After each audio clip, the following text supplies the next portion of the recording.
the string! Pull the string! I can hear the dislikes from here. Calm the fuck down. The American legend returns to bring you back to the cutting edge of terror. Welcome to my world! Don't get me wrong, I love Texas Chainsaw Massacre Part 2. And, you know, since this video is called The Best Texas Chainsaw Massacre Sequel, and in my opinion that is not Part 2, yeah, I gotta say right off the bat, Part 2 rules. It's just like, you know, Part 2 isn't really, it isn't necessarily a good sequel in my opinion.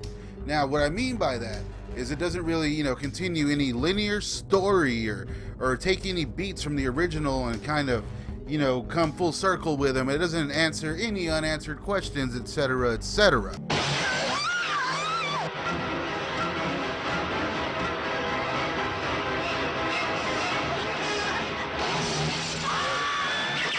Texas Chainsaw Massacre 2. It's not what you would call consistent, is what I'm saying, I guess. And, you know, not like how, you know, other horror franchises had inconsistent sequels that are still classics. I mean, not quite like that. I mean, Chainsaw Part 2, well, it really does seem like a spoof of itself, really. And yeah, I get that. Maybe that was kind of the point. But, you know, other horror movies kind of spoofed themselves too, and they still kind of continue to tell the story. Like, yeah, you know what I'm talking about. You know what other horror movie sequel I'm talking about.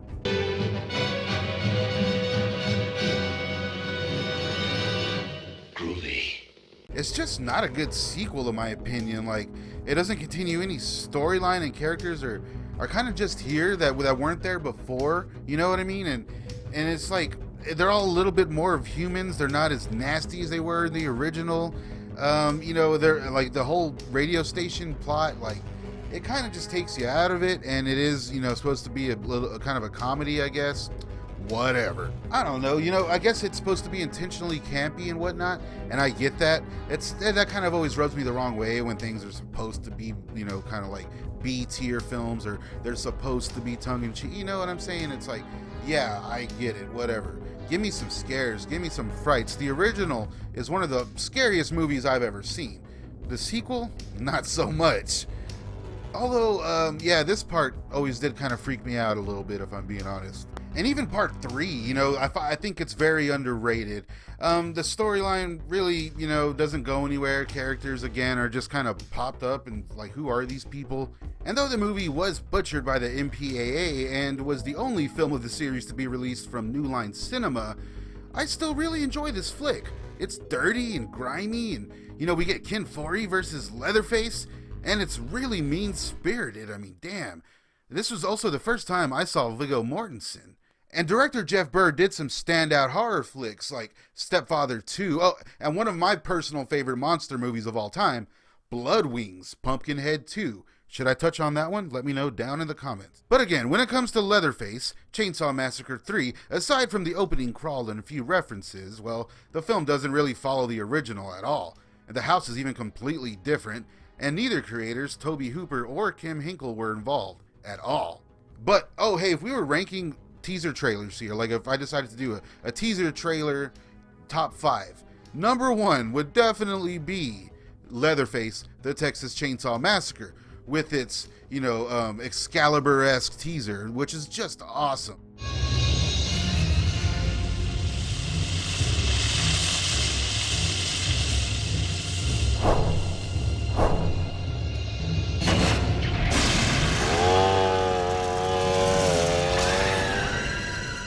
Leatherface, Texas Chainsaw Massacre 3.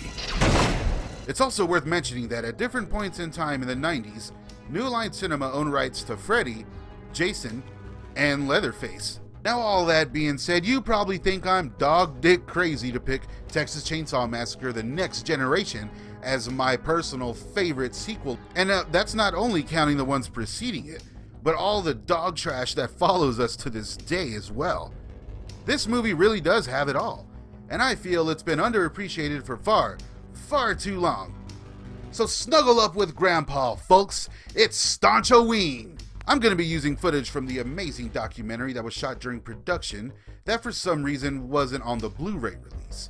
I'll link it in the description. Please Please go watch it afterwards and show him some love. It is really something to see. So, the Texas Chainsaw Massacre: The Next Generation brings back co-creator Kim Hinkle to write and direct his own entry, what he called the true sequel to the original. So right off the bat, this one disregards parts 2 and 3 and is a direct sequel to the original. Although the opening crawl refers to 2 other minor but apparently related incidents, clearly taking a shot at the other 2 sequels. Now there's just so much I love about this movie. I do think it is the best direct sequel, as, you know, it does kind of deal with the events in the original, sort of. You know, you get the feel that they're in the same area, they're in the same looking house for the most part. And there is a lot of nods to the original, like there's a lot of things that they do that were directly taken from the original, but they play on them in the most oddball and grotesque ways, which just makes this movie stand out. And in my opinion, we get one of the best Leatherfaces in this flick, who kind of transcends throughout the film. We see him kind of evolve. We get one of the best grandpas, in my opinion, hands down. And the house itself is very creepy. Like, you can see yourself easily getting lost in there. And then there's like festering bodies and tubs, and it really goes full force. You can almost smell the stench in the place. Oh, and there's even a really cool scene where they go out of their element to pick up some pizza. Who would have thought you'd ever see that shit? Seriously. And while the original has, you know, plenty of iconic scenes, we can just, like just thinking, there's, you know, the ass shot walking to the house, the slamming of the door when you realize that shit is going down.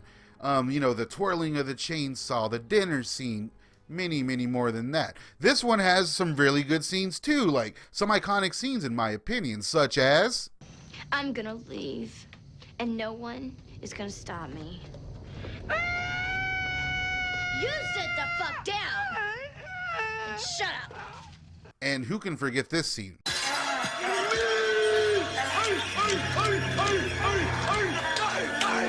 And this may be one of the creepiest, you know, Texas Chainsaw Massacre sequences ever shot, in my humble opinion.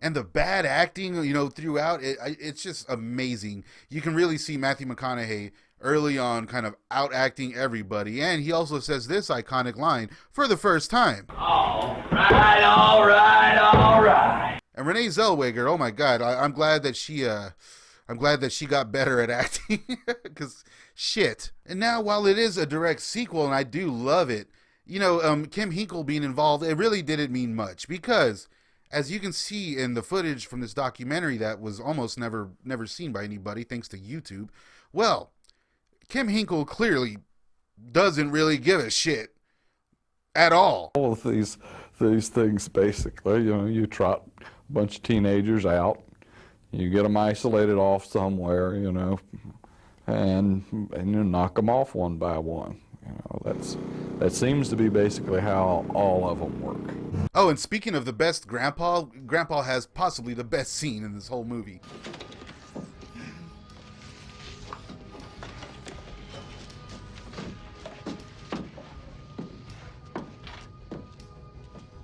Oh, and I gotta mention the on-point Texas soundtrack. Who do we have here?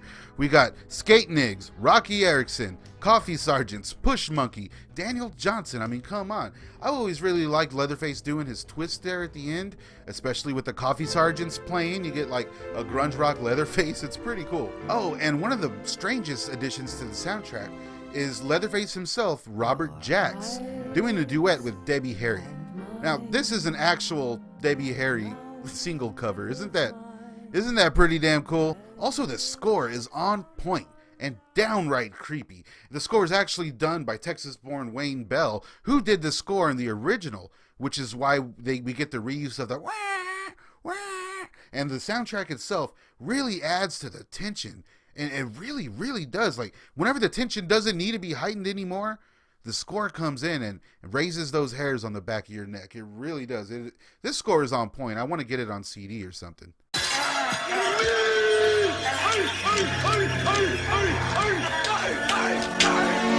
This film gets a lot of hate because of the ending, you know, the Illuminati cult stuff, which, again, I just love. Give me all the weird. Why the hell not? This one at least tries to make sense of the previous film, you know, the original. which is something that sequels usually do, right? So, goddamn. And some cast members from the original appear here towards the end, but they do play different characters, so whatever, that doesn't really make sense, but it is a cool homage to the OG version. And it even one-ups the original, as in that film, although it's supposed to be a chainsaw massacre, there's like one chainsaw death. And here, well shit, there isn't any. And you know, a lot of the film plays out as a by-the-numbers remake of sorts. I mean, it's hard to deny that at some points, but there's enough going on its own to be considered a solid sequel. Interestingly, there's a theory that was put out there by Justin Yundle from Bloody Disgusting that kind of makes a lot of sense. He says, this movie is a cynical reimagining of the Texas Chainsaw Massacre, with Hinkle parodying his own work. He cites Leatherface's ineffectiveness at dispatching his victims, as well as the archetypal teenage characters, as evidence of this movie being a commentary on the declining state of horror movies in the late 1980s and early 90s. Leatherface, once efficient, methodical, and nearly silent, now struggles to competently capture or kill his victims, all the while screaming like a petulant child. The family, no longer backwater criminals, dines out on pizza instead of fresh meat of their victims. The dinner sequence, originally one of the most effective and horrifying scenes ever committed to film, goes so far off the rails, it climaxes with Jenny turning the tables on her captors and scolding Leatherface into sitting down and shutting up. The ineffectiveness of it all is intentional, and we know this because a man in a limo pulls up and openly acknowledges it in the end. I don't really see things being that planned out, you know what I mean? But, you know, in my opinion, Kim Hinkle, you did a great job still. This really is one of my favorite horror movies in general. The film finally got some love in the form of a Blu-ray, and despite rumors of Zellweger and McConaughey's people blacklisting the film and, you know, trying to sue them and such, they both have spoken out fondly about it and remain friends till this day. Man, we were shooting in 115-degree weather, myself and Renee Zellweger, about 16-hour days, and it was, I'll say carny, it was a lot of fun. And it was like anything goes. It was anything goes. I actually have been offered the part of a role of a guy who shows up on a motorcycle at the beginning of the movie and at the end of the movie rides off with Renee Zellweger. I go inside, the director says, Kim Hinkle says, do you know anybody who'd be right for the Vilma role? This is the role that I played, the killer with the trucker and the record service and stuff. And I said, no, and I thought of two friends that I knew from acting class, and I brought them up to him. And I opened my truck door, started to step in, and I went, I want to read for that. In fact, Renee Zellweger and Robert Jacks stayed great friends all the way to his death. Rest in peace, Robert Jacks. It's real. It's there. I think that's why B movies have such an appeal.